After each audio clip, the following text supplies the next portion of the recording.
Señor, vamos a empezar en el día de hoy. Ya estamos terminando el mes de ¿qué? De agosto. Se nos va el año. Qué rápido, ¿verdad? El tiempo está acelerándose. Así es de que, pues bueno, vamos a continuar con lo que hemos estado viendo en esta semana, pero tengo una pregunta en el día de hoy que quisiera que la meditáramos un poquito. Ah, hemos estado viendo a Moisés como centro, ¿verdad? Como el prototipo de mesiánico, un prototipo mesiánico, un prototipo del Mesías, en este caso el Señor Jesús, de cómo viene a libertar a un pueblo que vive en esclavitud, pero que yo creo que muy pocos de nosotros hemos entendido eso, y sobre todo creo yo que la iglesia ahorita, cuando hablo de la iglesia, hablo de la iglesia en general, ¿ok? No estoy hablando de un cierto, sea de una cierta denominación o no, todo lo que nosotros consideramos como iglesia, y, y que lo encerramos en lo que es la religión cristiana, la mal llamada religión cristiana también creo yo, porque pues la palabra de Cristo es una palabra griega, debería de ser la iglesia mesiánica, ¿verdad? Pero bueno, es otro tema. Pero la pregunta es, en este caso quiero hablar de, ya no tanto de Moisés, sino del pueblo en sí, del pueblo en Egipto. Y la pregunta es, ¿cómo vive un hebreo en Egipto? ¿Cómo se vivía? Yo quisiera que nos lo imagináramos un poquito porque um, creo yo que el Señor está llamando y ha llamado a su pueblo y que hemos sido engendrados del vientre de la mamá, en el caso de Moisés. En el caso, si nosotros nos vamos al tiempo del Éxodo, el tiempo en el que empieza el movimiento de que Moisés es enviado a sacar al pueblo de Israel, ¿a quién es enviado Moisés? Al pueblo hebreo, ¿verdad? Al pueblo israelita, que vivía en esclavitud. Pero ¿cómo vivía ese pueblo? Con una convicción de ser hebreo. No sé si me explico en esa parte. ¿Cómo lo ponemos? Señor, yo me voy a poner en esta posición. Que yo me recuerde, yo fui católico por denominación, por costumbre, por tradición, por todo lo que ustedes quieran, que en su tiempo yo creo que fue muy bueno, en su tiempo, porque de alguna manera nuestros padres nos dieron al menos lo que ellos tenían. No nos podían dar otra cosa porque no tenían. Pero lo que ellos consideraban que era bueno en su tiempo, no lo dieron. Y creo que yo he llegado hasta apreciar muchísimo lo que mi madre, sobre todo mi madre, hacía con nosotros. Ella era una señora que llevaba para su tiempo, ella llevaba las prácticas de su denominación, lo que es la denominación católica, en la cual nosotros fuimos enseñados. Y creo yo que fue muy bueno. Pero, de alguna manera, si nosotros fuimos engendrados y fuimos llamados desde el vientre de la mamá, pues ahorita estábamos escuchando Juan 17, que el mundo para allá y el mundo para acá y el mundo para allá y el mundo. Juan 17, ¿verdad? ¿Qué es el mundo? O sea, ¿qué es el mundo? Para nosotros, bíblicamente, pues nosotros lo hemos puesto como un tipo de Egipto, ¿verdad? Egipto, el mundo. En donde ¿quién rige Egipto? Faraón, el príncipe de este mundo, ¿verdad? Y vamos a ver realmente desde de ese punto cómo es como nosotros vivimos en el mundo, en esclavitud. No sé si me puedo dar a entender de esa manera. Yo fui engendrado desde el vientre de mi madre. Fui llamado desde el vientre de mi madre, como en el caso de Moisés. Pero viví en el mundo. Entonces, ¿cómo vivían los hebreos? Sabiendo que tenían la promesa, sabiendo que era el pueblo que el Señor había llamado a través de Abraham, a través de los padres, Isaac, Jacob, Israel, de vivir en un entorno en donde se vivía mezclado con muchas cosas. Por esta razón. ¿Por qué me puse yo a pensar? ¿Por qué el Padre no agarró al pueblo de Israel? Lo agarró, mandó a Moisés, le dijo, ¿sabes qué? Agárralos y vete y haz una revolución, como comúnmente se puede hacer, o sea, si nos vamos a la historia, pues realmente es parte de que hay pueblos que se sublevan, hacen una revolución y se van, ¿verdad? Y en este caso no. En este caso el Señor agarra a un libertador, que es un prototipo, ¿verdad? Y lo lleva a Egipto a que saque a su pueblo. Pero ¿por qué? ¿Por qué razón el Señor hace todos los juicios que hace en Faraón, en el pueblo egipcio, en frente de los hijos de Israel? ¿Se han puesto a pensar en eso? ¿Cómo vivíamos nosotros antes de conocer al Señor? Los que tuvimos la oportunidad de conocerle ya yo me recuerdo a los 30 años. Y que vivíamos en un mundo en el que aparentemente parecía que vivíamos libres. Yo me recuerdo que yo me sentía libre de muchas cosas, pero al final de cuentas pues éramos esclavos de tradiciones, esclavos del pecado, esclavos hasta de costumbres, de tantas cosas. Y el Señor está llamando a un pueblo a libertad, a ser liberado en el día de hoy. ¿Cómo es como se vivía? Y vamos a verlo ahí en el capítulo 5 del libro del Éxodo. Y se me hace muy interesante esta parte. Primero porque al menos para mí, me hizo hasta hacer un poco de nostalgia, ¿verdad? De cómo el Señor nos llamó, de cómo vivíamos antes sabiendo, más bien sin saber que éramos realmente escogidos, pero que de alguna manera cuando hace uno memoria, que desde niño, me recuerdo yo que de niño,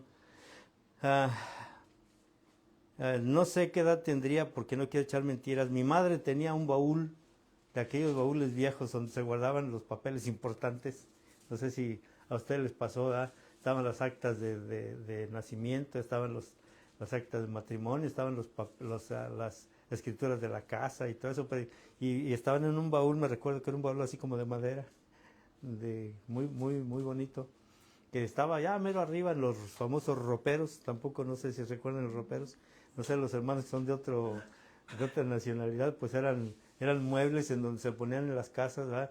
Que 2 puertas, se colgaba la ropa, tenía cajones abajo, no sé si hay alguna descripción de eso, ¿verdad? Y en la parte de arriba pues estaban ese baúl. Y me recuerdo yo, no sé qué edad yo tendría, no me recuerdo. Mi madre tenía una Biblia allá adentro, en ese baúl. Y un día, no sé por qué razón, yo no recuerdo, porque no, pero me acuerdo de que encontré esa Biblia y yo iba y se la volaba a mi mamá a escondidas. Y lo único que leía era la historia de Daniel. Uy, me fascinaba la historia de Daniel. Yo la veía y lo leía y lo leía y no me recuerdo haber leído otra cosa. Yo buscaba la historia de Daniel y se me hacía fascinante la historia de Daniel. Se me hacía una cosa bien increíble. Y eso me hizo pensar que de alguna manera el Señor ya nos tiene escogidos. Si ustedes hacen memoria y se pueden haber en algún momento, no sé, en niñez, juventud, de alguna manera como nosotros, o al menos yo lo creo con todo mi corazón, que a nosotros se nos escogió desde el vientre de la mamá, pero no teníamos conciencia de Dios. Y eso le pasa al pueblo de Israel en Egipto. Miren cómo se vive. Primero, capítulo 5. Capítulo 4. Capítulo 4. Este es algo bien interesante porque después de todas las negativas y de todas las cosas que Moisés hace, que vimos la semana pasada, de que no quiere, que sí quiere, que hasta el padre se enoja con él, lo vimos que hasta se enoja, a ver, dice, ay, este muchacho, si ya le dije que vaya es porque va a tener que ir, ¿verdad? Ahí no había vuelta de hoja. Pero en el capítulo 4, verso 27, miren lo que pasa. Dice, y Jehová dijo, ¿a quién? ¿A quién le dijo? Verso 27. Aarón. Oh, oh. Parecía, cuando yo empiezo a ver todo esto, parecía que como que Jehová nomás hablaba con Moisés, ¿no? ¿Verdad? Parecía que como que Moisés era el único, pero resulta que aquí pareciera ser que el Dios de Israel no era tan desconocido tampoco para el resto de la población egipcia. También había comunión, también había comunicación, porque para que Jehová mismo le haya dicho a Aarón lo que le dice. Y Jehová dijo a Aarón, ve, recibe a Moisés al desierto. Y él fue, mire, obedeció. Y él fue y lo encontró en el monte de Dios y le besó. ¿Sabe qué quiere decir eso? Llamado. Conociendo a Dios. ¿De qué manera Aarón podía haber conocido al Padre? ¿Cómo le conocía? ¿De oídas? ¿Por tradiciones?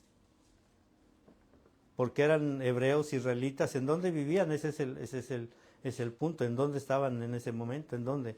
En Egipto. Esclavos. De alguna manera, cuando nosotros nos ponemos a ver eso y nos damos cuenta que nosotros en el transcurso de nuestra vida, quizás algunos no tengan la misma experiencia, porque me puse a pensar también, bueno, yo conozco al Señor a los 30 años, pero hay gente que ha vivido aparentemente en el Evangelio. O sea, desde nacimiento han nacido en el Evangelio, de padres que han vivido en el Evangelio, pero realmente, ¿cuál es el conocimiento que tienen de Dios? O siguen lo que nosotros conocemos como una tradición evangélica, una tradición católica, una tradición... ¿Realmente qué conocimiento hay del Dios vivo? Y dice, entonces, verso 28, entonces contó Moisés a Aarón todas las palabras de Jehová que le enviaba y todas las señales que le había dado. Le contó todo. Y parece que le creyó, ¿verdad? Le creyó a Aarón. Nomás porque se lo contó. Dice, y fueron Moisés y Aarón y reunieron a todos los ancianos de los hijos de Israel. Y habló Aarón acerca de todas las cosas que Jehová había dicho a Moisés. E hizo, ¿quién hizo las señales delante a los ojos del pueblo? ¿Quién? Aarón. Aarón. Miren, esto es bien interesante, les voy a decir por qué.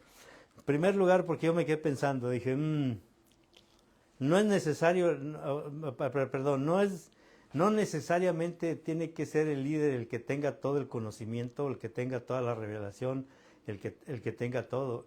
Esto cuando el Señor llama, y nos va a llamar de forma diferente. Moisés primero se aventó sus 40 años en el desierto antes de que se encontrara con Aarón. El trato que el Señor tuvo con Moisés no es el mismo trato que tuvo con Aarón, pero al final de cuentas se unieron. ¿De qué estábamos hablando? En un propósito, en una unidad de pensamiento. Y no sé por qué, me puse a pensar mucho en Aarón, porque después, ¿se acuerdan que vimos la semana pasada en el capítulo que es 35, ¿verdad? Cuando se levanta el becerro de oro, ¿quién lo hace? Aarón. ¿De dónde lo hace? Lo vimos la semana pasada cuando le pregunta a Moisés, dice, ¿y qué pasó? Dijo, pues esto fue lo que salió. ¿Y de dónde salió? ¿Cómo se vive en Egipto? ¿Cuántas cosas acarreamos nosotros del mundo? Todavía. De Egipto. Y el propósito es sacar al pueblo de Egipto. Y lo vamos a ver. Dice el verso 30. Y habló Aarón acerca de todas las cosas que Jehová había dicho a Moisés, e hizo las señales delante de los ojos del pueblo, y el pueblo creyó. Aquí todo el mundo se puso a creer. Y oyendo que Jehová había visitado a los hijos de Israel y que había visto su aflicción, se inclinaron y adoraron. ¿A quién adoraron? ¿A quién? ¿Lo conocían? ¿De oídas? ¿Por otros? ¿Por el testimonio de dos? ¿De Moisés y de Aarón? Pero mire lo importante de esto, hermano, porque la verdad que es bien importante. ¿Se recuerdan cuando mandaron a los dos espías a investigar la tierra? ¿Cuántos de los que regresaron creyeron? Dos. Josué y Caleb. Pero los otros 10 movieron toda una multitud. Mire lo que pueden hacer poquitas personas con una visión diferente. Los otros 10 dice que hicieron que toda la gente y eso es en el desierto. Lo vamos a ver más adelante, nomás quiero ir poniéndolo así para ir viendo, porque me gusta ir haciendo las cosas así para poder entrar realmente en este caminar. Le decía yo a Hortensia que no me quiero meter mucho en el juicio de las plagas. De eso se ha hablado mucho. Pero es bien interesante eso. Yo yo en este punto, yo lo que quiero que veamos es lo que es la condición humana en el conocimiento del Dios vivo. Ese Dios desconocido. Y le decía yo a ella en la mañana, ¿por qué el hombre siempre ha tenido miedo a hablar con Dios? ¿Qué percepción tenemos nosotros de Dios? ¿Se recuerdan? Cuando Moisés junta al pueblo también y que los lleva al monte para que el Padre hablara con ellos. ¿Y qué dijo el pueblo? No queremos hablar con él, habla tú con él.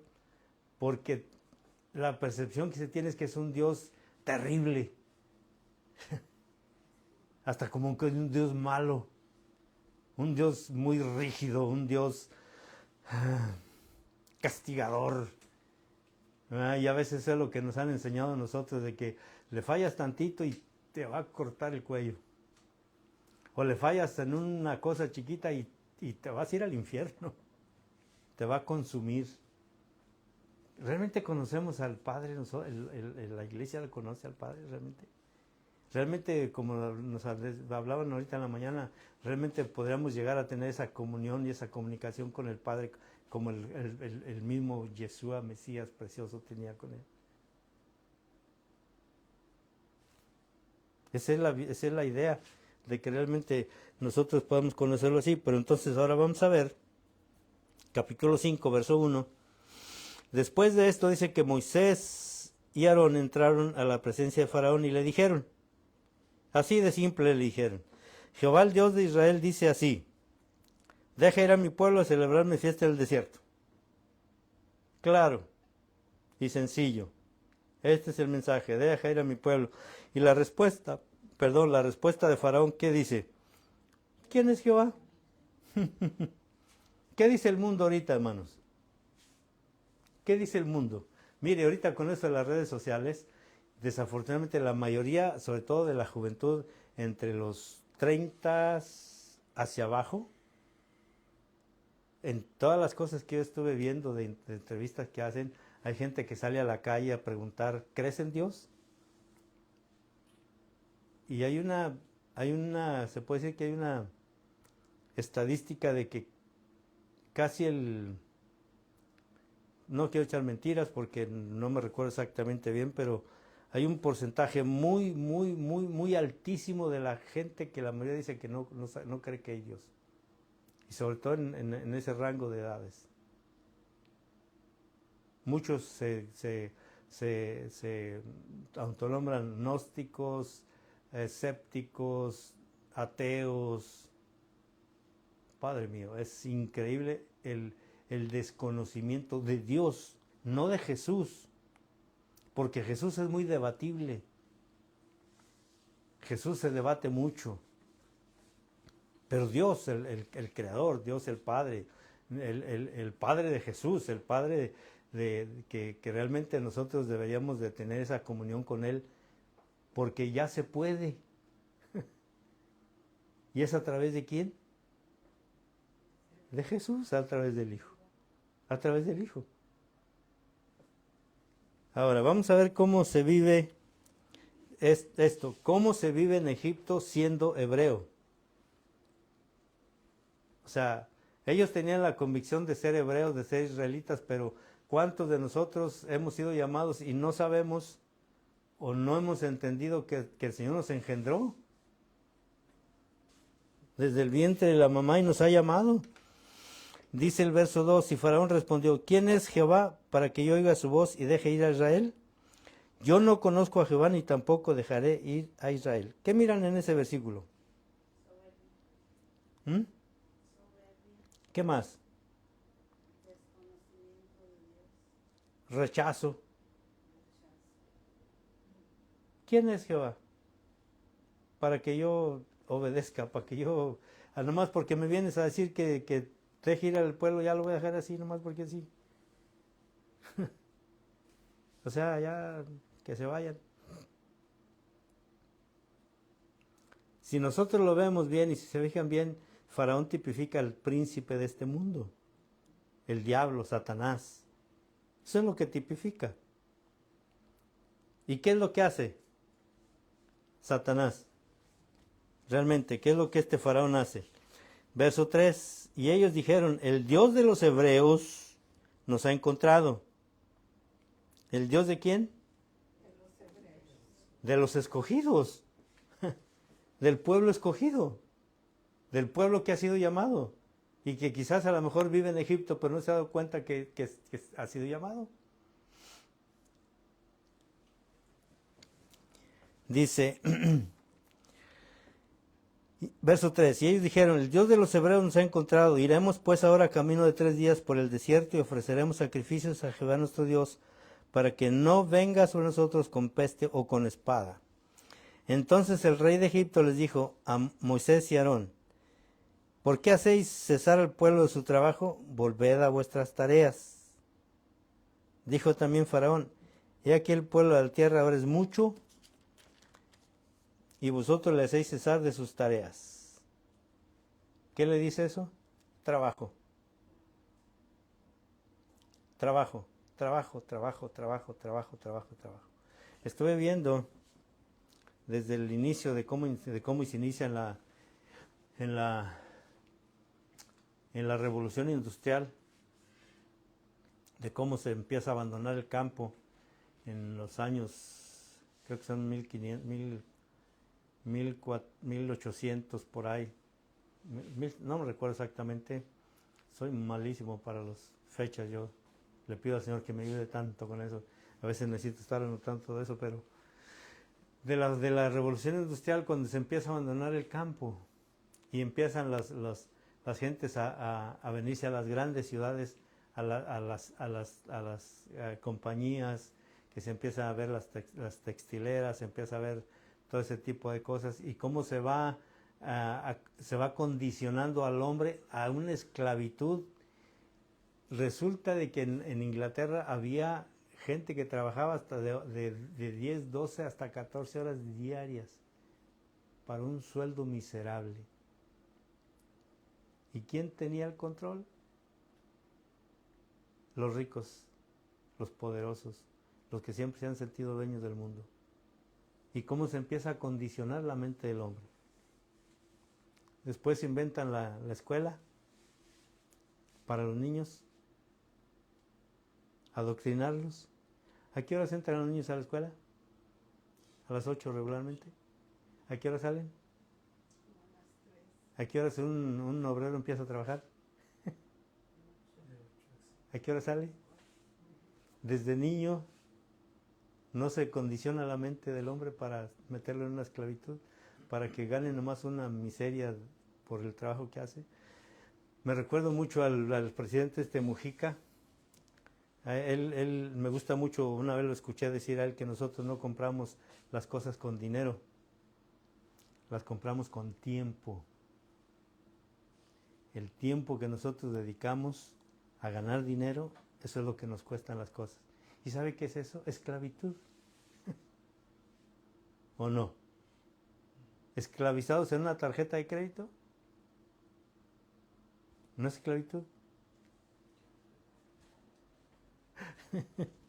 ¿Cómo se vive en Egipto realmente? Mire, vamos a ver más adelante aquí.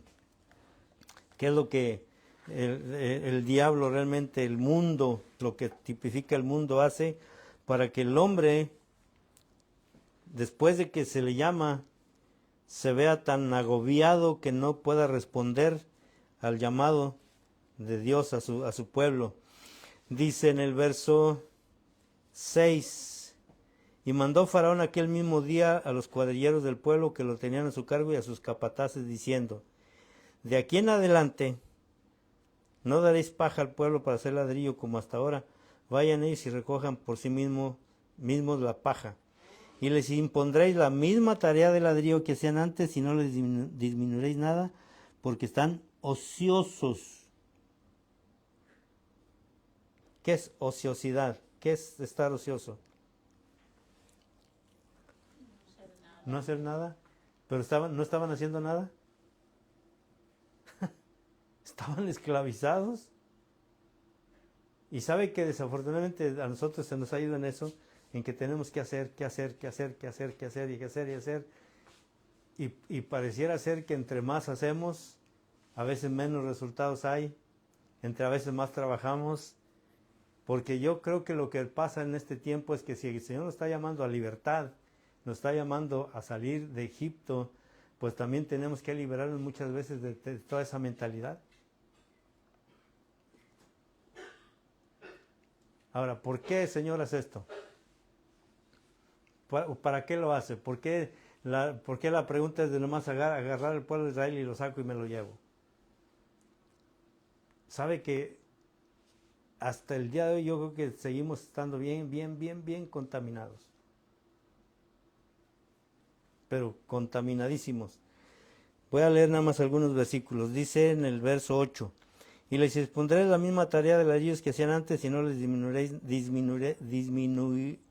disminuiréis nada porque están ociosos. Por eso levantan la voz diciendo, vamos y ofrezcamos sacrificios a nuestro Dios. Y les agravan la servidumbre. ¿La qué? Siervos. Servidores. Mire que aquí hay tanto de qué hablar. Hay tanto de qué decir. Porque los países grandes, esto no es política, pero los países grandes casi por lo regular siempre buscan siervos. Estaba escuchando yo a la presidenta de México, a la doctora Claudia Sheinbaum Pardo, muy orgullosos de ella. No es política. Pero anteriormente, en la época neoliberal que se vivía en México, se vendía el país porque tenía mano de obra barata. Ese era lo que se vendía. Esclavitud hacia los gobiernos con más poder. Y esa esclavitud, mis hermanos. Dice en el verso 16, perdón.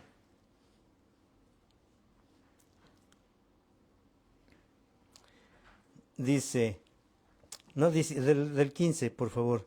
Dice, los capataces de los hijos de Israel vinieron a Faraón y se quejaron a él diciendo, ¿por qué los hacéis así con tus siervos? No se dé paja a tus siervos y con todo nos dicen, haced ladrillo y aquí que tus siervos son azotados y el pueblo tuyo es el culpable. Y él respondió, estáis ociosos, sí, ociosos. Por eso decís, vamos y ofrezcamos sacrificios a Jehová. Increíble, ¿verdad? ¿Cómo el mundo puede ver eso?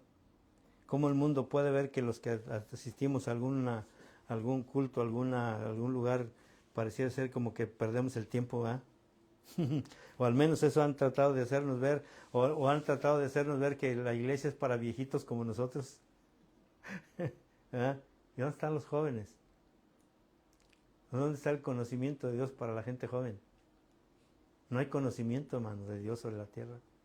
No hay. Y aunque son escogidos, aunque son hebreos viviendo en Egipto, cuando ese llamado llega a esta clase de personas, yo he oído testimonios de que pareciera ser que cuando el Señor los llama, algunos de ellos han dicho que porque era mejor no haber sido evangélicos. O a veces he oído yo expresiones de que yo vivía mejor antes que ahora que conozco al Señor. Porque no se ha entendido realmente. Hebreos, viviendo en Egipto.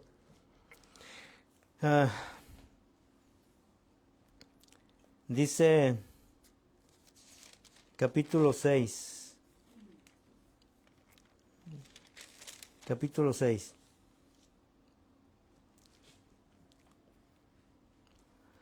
Perdón, el verso 20, capítulo 5, verso 22. Verso 22. Vamos a ver a este Moisés aquí. Dice en el capítulo 5, verso 22. Dice, entonces Moisés se volvió a Jehová y dijo, Señor, ¿por qué afliges a este pueblo? ¿Para qué me enviaste? Le pregunta, Señor, ¿cuál es el motivo? ¿Cuál es la razón? ¿No crees, Señor, que hubiera sido más fácil, nomás agarramos, hacemos unas cuantas espadas, somos muchos más que ellos? Ya crecimos de tal manera que somos más que los egipcios. Si pudiéramos calcularle, era 2 hebreos por un egipcio, y aunque uno se muera, al otro le da el egipcio, ¿no le parece? En cuestiones de guerra, casi siempre en los tiempos antiguos estaba yo leyendo que se veía la proporción de 500 a 300, pues si eran 300 no le entraban, porque eran 500, y la superioridad numérica, que en los tiempos antiguos pues era muy difícil, aunque hay historias, por ejemplo, en la Escritura, en donde el Señor con un pueblo de 300 hizo maravillas. Pero en el caso de ¿por qué no pensar que si los hebreos eran más, por qué no levantarse en armas y hacer una revolución, quitar a los egipcios? Y hubiera sido más sencillo, ¿no? La pregunta es, entonces Moisés, verso 22, se volvió a Jehová y dijo, Señor, ¿por qué afliges a este pueblo? ¿Para qué me enviaste? Dice el verso 23, porque desde que yo vine a Faraón para hablarle en tu nombre, ha afligido a este pueblo, y tú no has librado a tu pueblo. O sea, como que no eran los planes que habíamos acordado, ¿verdad? Nomás ve y sácalos, y pues yo voy y los saco, ¿verdad? Si el Señor me dijo que lo sacara, pues yo lo saco. Pero ¿quién conoce la mente y el corazón de Dios? Dígame. Y sabe que me llamó mucho la atención eso, porque yo creo que en el transcurso de los acontecimientos es cuando vamos conociendo realmente quién es Él. Si supiéramos todo, yo creo que ya no estuviéramos aquí. Yo creo que ya estuviéramos en la presencia del Señor, bien contentitos, ¿verdad? Pero mire lo que dice la respuesta. Jehová respondió a Moisés, ahora verás lo que yo haré a Faraón, no a tu pueblo, no al pueblo israelita, a Faraón. Porque con mano fuerte los dejará ir y con mano fuerte los echará de su tierra. Habló todavía Dios a Moisés y le dijo, yo soy Jehová. ¿Sabe que cuando yo leí eso me sentí así como cuando alguien hace una orden y pone un sello? Yo soy el que soy. O sea, yo lo avalo, ¿cómo se puede decir? Si Él dice que Él es así, que es así, así es. Así es como lo pude ver yo de esa manera, que la autoridad del Padre, aunque las cosas no sean conforme al plan que yo haya pensado o que yo haya visto, el Padre va a hacer lo que Él tiene pensado hacer. Y en este caso, pues la enseñanza era para Moisés. Y luego dice el verso 3, le vuelve a recordar, y aparecía a Abraham, a Isaac y a Jacob como Dios omnipotente, mas en mi nombre, Jehová, no me di a conocer a ellos.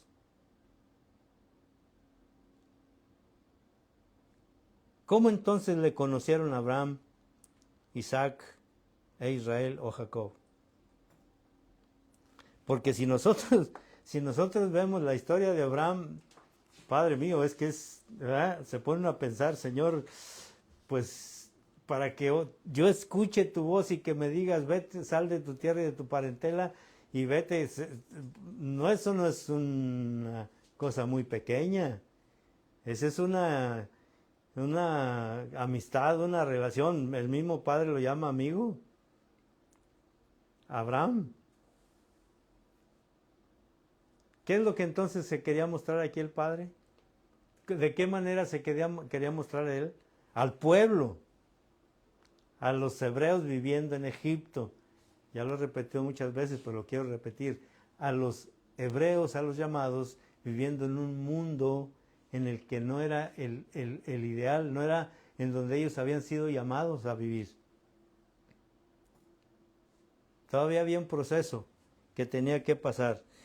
Y luego dice, verso 4, también establecí mi pacto con ellos de darles la tierra de Canaán, la tierra en que fueron forasteros y en la cual habitaron. ¿Se recuerdan? Que ellos estuvieron ahí pero nunca se dieron cuenta que era tierra de ellos. Hasta que el Señor los mete en Egipto para poder ver todo el propósito y el proceso. Dice el verso 5. Dice, asimismo, yo he oído el gemido de los hijos de Israel a quienes hacen servir los egipcios y me he acordado de mi pacto. 400 años tuvieron que pasar. ¿Se recuerdan? Eso se le dijo a Abraham. Cuando Abraham ofrece el sacrificio aquel, el holocausto, ¿se recuerdan? Que el Señor le dice, Abraham, lo que tú has visto, pues te ha contado por justicia. Y Abraham todavía le dice, Señor, pero ¿cómo conoceré eso?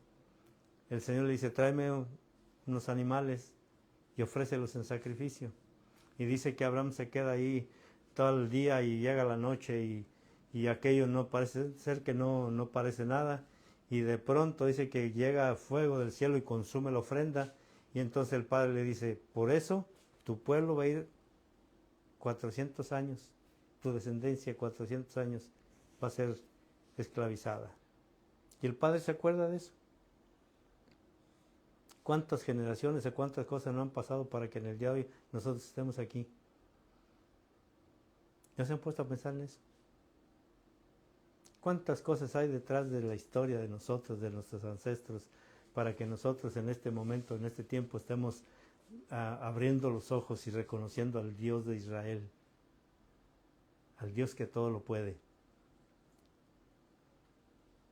al Dios desconocido, hermanos, más bien al Dios no conocido?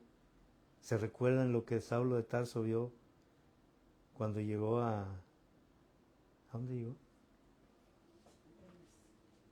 Atenas. Paganismo. ¿Quién es Dios realmente? ¿Quién es? Para nosotros, ¿ok? Para la vida de nosotros. ¿Realmente quién o qué es Dios? ¿Qué relación realmente nosotros podemos tener con ese Dios no conocido? Pero que se le está revelando a esta gente, a este pueblo. Y desde el principio no lo saca nomás por sacarlos, sino él mismo se empieza a revelar. El Padre se empieza a revelar. Dice el verso 6, por tanto dirás a los hijos de Israel, yo soy Jehová, y yo os sacaré de debajo de las tareas pesadas de Egipto, y os libraré de su servidumbre, y os redimiré con brazo extendido y con juicios grandes. ¿Juicios sobre quién? Sobre el mundo, sobre el paganismo, sobre los dioses paganos. Mire, que estaba viendo, vamos a verlo un poquito más adelante, pero estaba viendo, por ejemplo, las plagas. ¿Se recuerda que hay una plaga de moscas? ¿Sí? ¿Se recuerda a Baal-zebub, uno de los dioses que es ¿qué es este dios? Amonita, me parece que es de los amonitas. Parece que es de los amonitas, el dios amonita, de los pueblos amonitas, que vamos a ver más adelante, que es el dios de las moscas. Cuando yo leí el diccionario, Moloch, Baal-zebub, se mencionan otros dioses ahí. ¿Sabe que el pueblo de Israel no pudo dejar eso a pesar de todo lo que el pueblo de Israel vio? ¿Sabe que no pudieron desprenderse de todo ese tipo de cosas? ¿Quiere verlo? Váyase al libro de los Hechos, por favor. Y yo creo que es una de las cosas que en el día de hoy podemos nosotros poder ver y liberarnos de tantas cosas que, pues que nos han hecho tanto daño acerca de todo. Capítulo 6, el libro de los Hechos.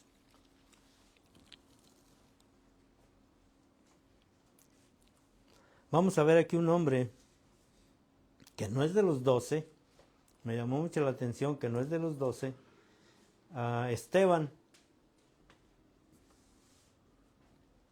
Y me estaba acordando de esto cuando lo estaba leyendo y lo estaba haciendo, del sueño ese de que estamos pisándole la cabeza al espíritu ese religioso del catolicismo, que es la mentira más grande que hay sobre la tierra. En el capítulo 6, verso 8. Dice que Esteban, lleno de gracia y de poder, hacía grandes prodigios y señales entre el pueblo. Entonces se levantaron unos de la sinagoga llamada de los libertos. ¿Cómo le pondríamos nosotros aquí? Porque es una rama ¿cómo se puede decir? Es una denominación de su tiempo. Los libertos. Los de Cirene, otra, de Alejandría. Alejandría es muy interesante porque de ahí se menciona hasta la biblioteca de Alejandría, que era una de las más grandes en el tiempo antiguo. Cilicia y de Asia disputando con Esteban, estaban peleando con Esteban, se pusieron a pelear con él. Verso 10, pero no podían resistir la sabiduría y el espíritu con que hablaba. Entonces vemos ahí todo lo que pasa más adelante. Pero en el capítulo 7 del libro de los Hechos, quiero ver a Esteban, ustedes lo buscan por ahí en la casa, cómo lo juzgan, cómo lo hacen, cómo lo miran. Empieza la disertación, el mensaje que dice Esteban, este es Esteban, y lo quiero hacer notar, no es uno de los 12, porque como a Aarón se le habla, Esteban también pareciera ser que es un hombre no iluminado, no me gusta la palabra, ¿verdad? Un hombre escogido,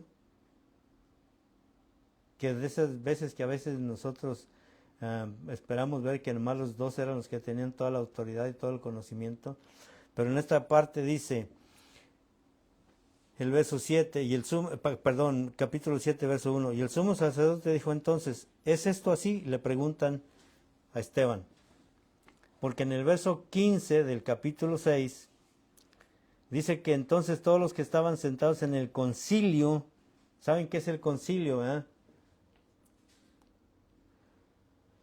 Era el lugar de autoridad, era como...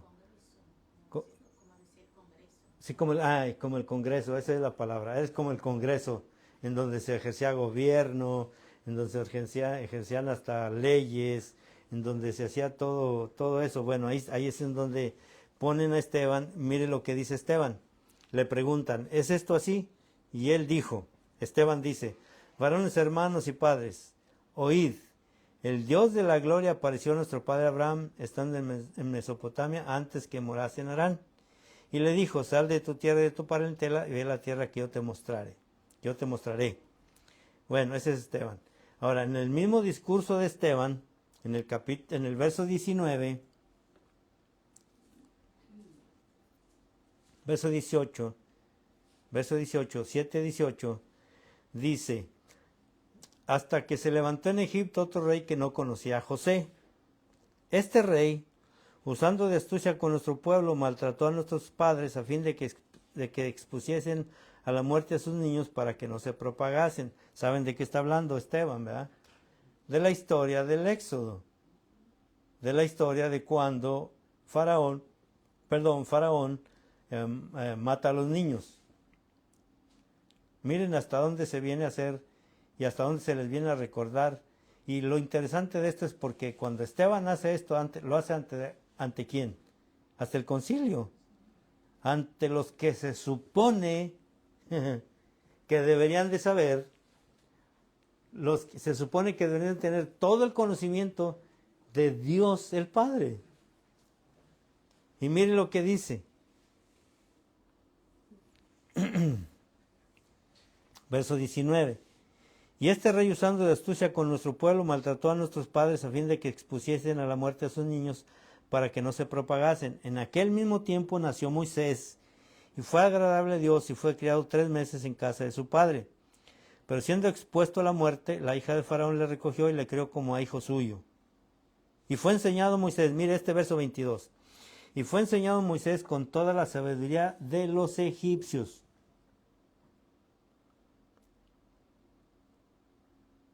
¿Con la sabiduría de quién? Del mundo secular, del mundo que no conoce, un hombre hebreo con una educación egipcia. Pero sabe que al final de cuentas yo me quedé pensando en esto, porque dije, ¿cómo el Señor es tan sabio, tan precioso, poderoso, que al apóstol Saulo de Tarso lo escoge precisamente por el conocimiento que él tenía?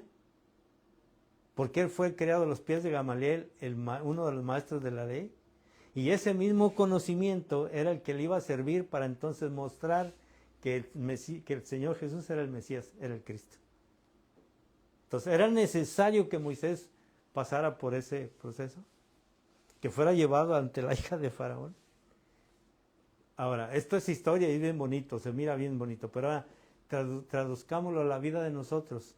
Yo le ruego al Padre que podamos ver la transición, los tiempos, los cambios, las cosas que hemos estado viviendo en este punto para entonces llegar al conocimiento del Padre. Que ese es el punto, ¿verdad? Conocer al Padre a través de nuestro Señor Jesús. Dice el verso 23, verso 22.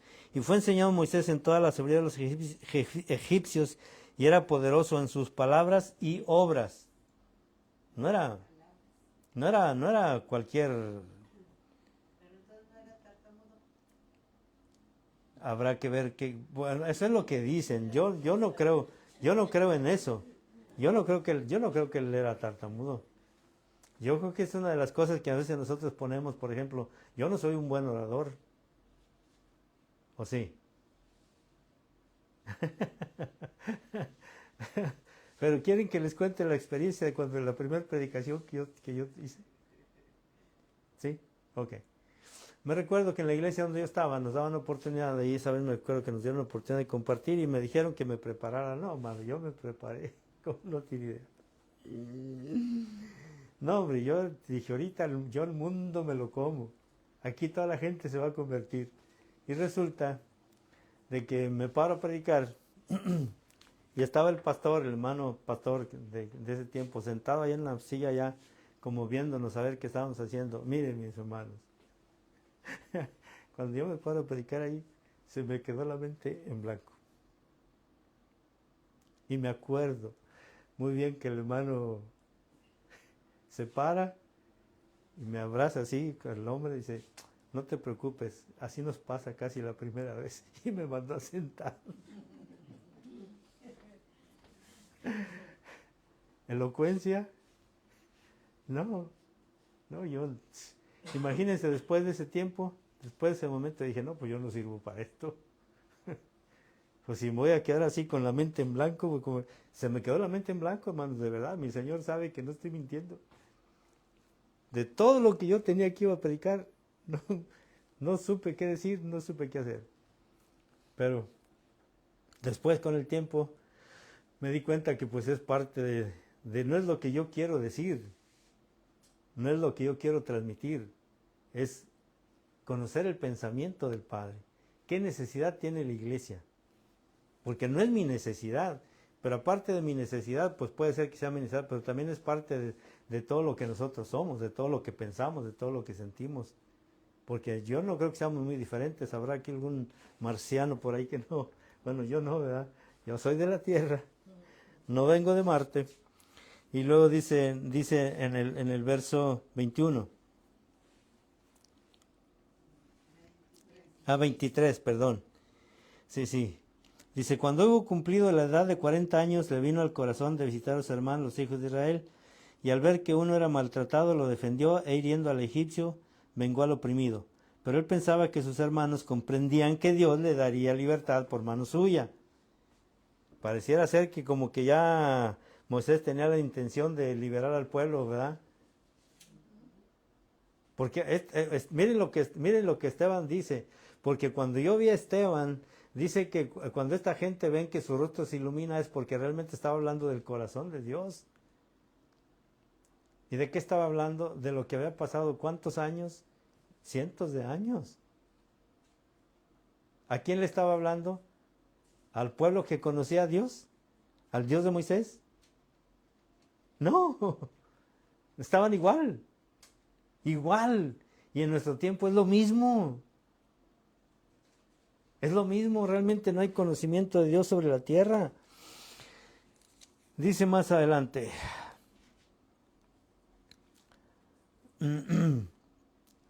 Verso 29, porque ya se nos vino el tiempo encima. Verso 29. Al oír esta palabra, Moisés huyó y vivió como extranjero en tierra de Madián, donde engendró 2 hijos. Verso 30.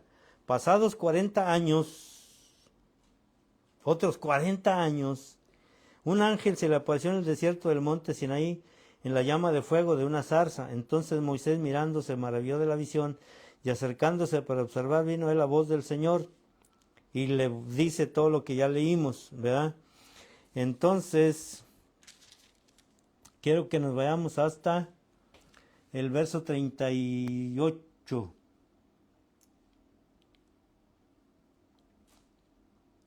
Capítulo 7, 38. Acuérdense que es la disertación de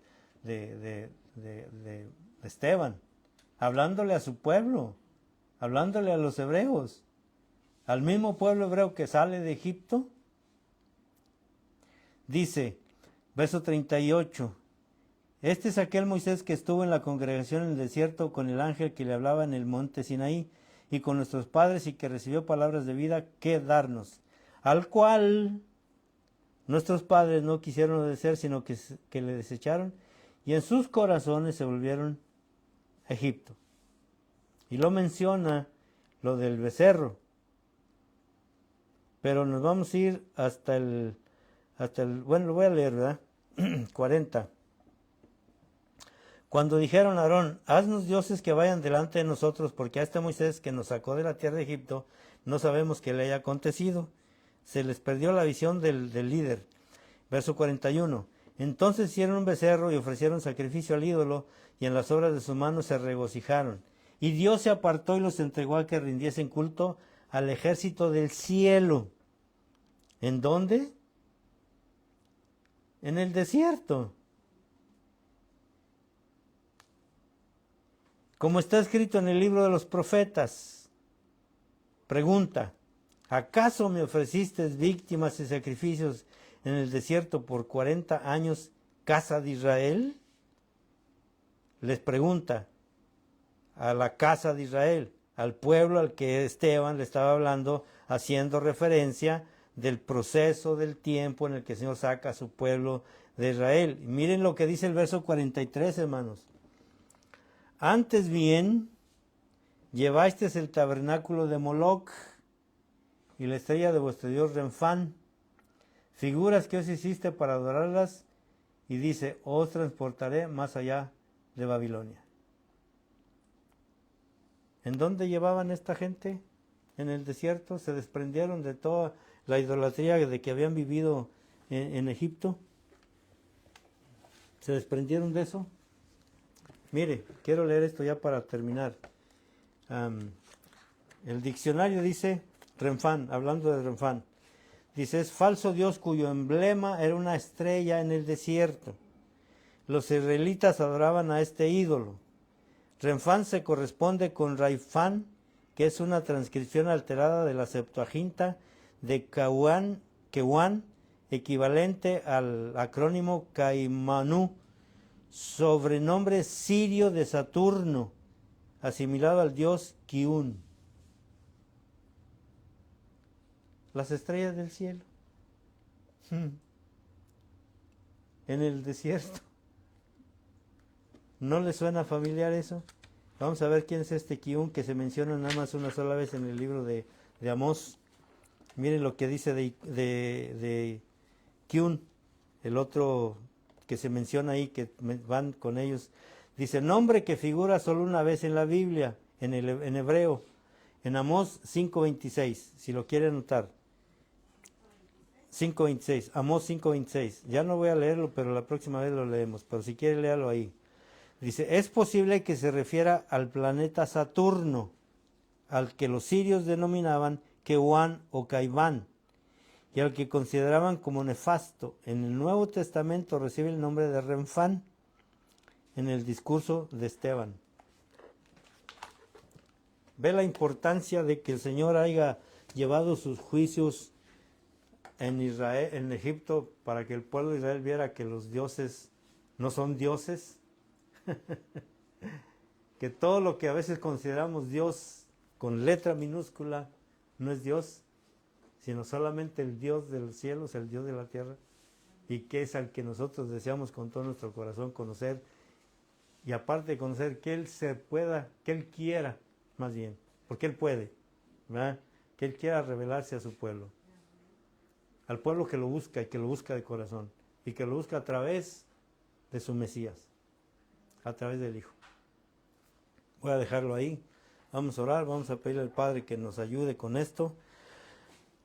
Ay, estamos viendo las razones por las cuales hay juicios, porque el hombre sigue siendo lo mismo, volteando los ojos a la ciencia, al conocimiento, a cuántas cosas menos al autor de todas las cosas, al Padre de todo, al Padre de las luces, como dice la Escritura. Señor, te damos gracias en esta mañana, en el nombre precioso de tu Mesías, rogando, Señor, que sea el tiempo, que sea el tiempo, que tú te reveles, que tú quieras revelarte a tu iglesia, a tu pueblo, a aquellos que te buscan con todo su corazón y que han podido ver, Señor, que a través del sacrificio de tu Mesías, que a través de ese Moisés llamado Jesús, Yeshua de Nazaret, que es el prototipo de Moisés, podamos llegar al conocimiento del Dios vivo, del Dios que todo lo puede, que todo lo llena y que es todo en todos,